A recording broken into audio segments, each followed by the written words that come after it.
네.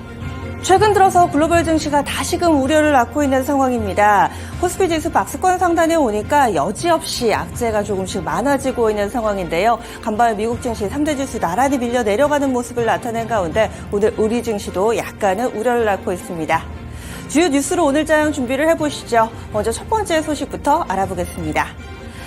어제 오후부터 OLED주들이 왜 가나 싶더니 굵직한 뉴스가 나왔습니다. 얼마 전 LG 디스플레이가 LG전자에 빚을 투자를 하듯 그런 공격적인 행보를 펼치고 있는 상황 속에서 이번에는 삼성 디스플레이가 나섰습니다. LG 디스플레이, 삼성 디스플레이, 국내의 디스플레이 양대 산맥이 공격적으로 증설 투자를 밝히고 있는 건데요. 삼성 디스플레이 소식 조금 더 자세하게 보겠습니다. 오는 2026년까지 4조 1천억 원을 들여서 대규모로 투자를 하며 이 OLED 행보에 박차를 가하고 있는 모습인데요. 충남 아산 지역에 이런 설비 투자를 확대하겠다라고 밝혔습니다. 기존은 6세대급을 진행하고 있는데요. 8.6세대로 확대를 해서 태블릿과 노트북 등에서 IP용 OLED 패널 생산 공정을 고도화할 계획이라고 밝혔습니다. 현재 6세대급에서는 14인치 태블릿 패널을 연간 약 450만 대 정도 생산할 수 있다면 이번에 8.6세대가 될 경우에는 1000만 대까지, 그러니까 약 2배까지 생산 능력을 확대하게 되는데요. 이에 따라서 관련된 종목군들 어제 오후부터 벌써 들썩이는 모습을 보여줬습니다. 현재 보고 계시는 사진은요. 이 자리, 투자를 발표하는 자리에 윤석열 대통령도 참석을 했습니다. 관련 종목 보겠습니다. 어제 정규거래에서 인베니아가 벌써 급등을 하는 모습을 보여주면서 이 관련 종목군들에는 움직임이 나타나기 시작했고요. LG향이 아니라 삼성향 종목군들이 실질적인 수혜주가 되겠죠. 이와 관련된 OLED 종목군들입니다. 선익시스템, 그리고 어제도 급등이 나타났던 야스, 이 밖에도 나레나노텍이나 라온텍, 그리고 HB테크놀로지 등이 관련된 종목으로 꼽힙니다. 정규거래에서는 희비가 엇갈렸지만 시간의 거래에서는 모두 다 급등을 한 바 오늘 장에서의 움직임, 관심이 모아지고 있습니다. 다음 소식 보겠습니다. 2차전지 관련된 종목군들 어제 희비가 엇갈렸습니다. 유난히도 SK그룹주들이 강하다 싶었는데요. 단독 보도 하나 나왔습니다. 체크를 해보시죠. 물론 단독 보도이니만큼 이 내용의 진위 여부는 한 번 더 체크가 필요해 보입니다. 이 매체 보도에서는 어떤 내용을 다루고 있냐면요. SKC가 지분을 가지고 있는 글로벌 동박 1위의 업체 SK 넥실리스입니다. 이 업체는 물론 비상장이죠. 이 업체가 테슬라 쪽으로의 대규모의 공급 계약이 유력시된다라는 내용을 다루고 있습니다.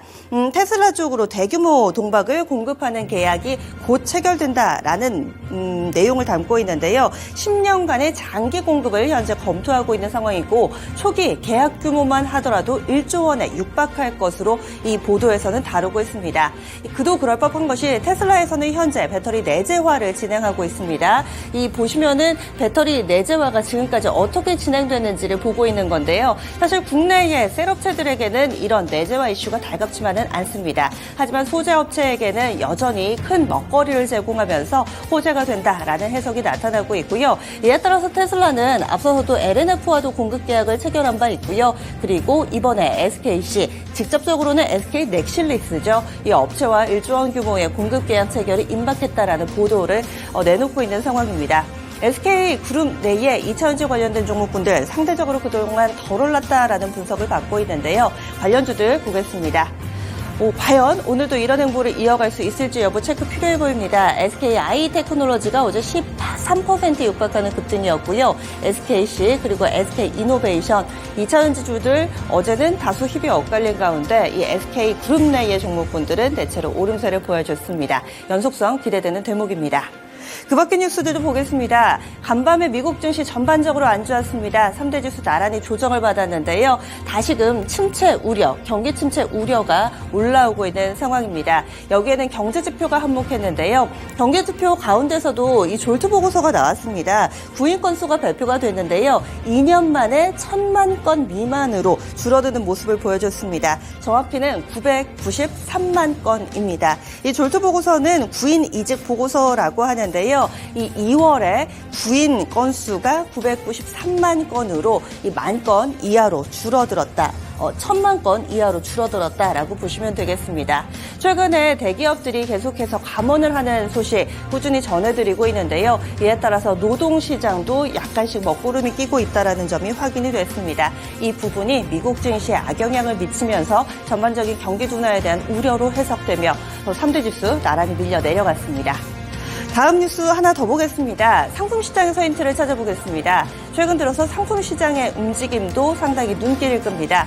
금값, 은값은 치솟고 있고요. 반면에 경기에 동행해서 움직이는 구리값은 폭락을 하면서 이 부분이 경기에 대한 방증이 아닐까라고 시장에서는 해석하고 있습니다. 금값은 다시 온스당 2,000달러를 돌파를 했습니다. 2년 8개월 만에 금값이 2,000달러를 돌파하는 모습을 보여주고 있고요. 상승 탄력으로 봤을 때는 은이 좀 더 강합니다. 한 달 만에 15% 정도의 은값 급등을 나타내면서 안전자산 선호 심리가 뚜렷해지고 경기 둔화, 경기 위축에 대한 우려감으로 이와 연동하는 구리값은 하락하고 있는 모습인데요. 그럼 국내 관련된 종목군들 흐름 보겠습니다. 관련주들 은과 금 직접적으로는 엘컴텍이 대표적으로 있고요. 그 밖에도 IT센이나 고려아연이 관련된 종목으로 집계되고 있습니다. 과연 이런 이 국제 유가라든지 또 원자재 동향에 영향을 받는 종목군들 오늘 장에서 어떤 움직임을 나타낼지 함께 체크해 보셔야 되겠습니다. 그럼 오늘도 개장은 증권통입니다.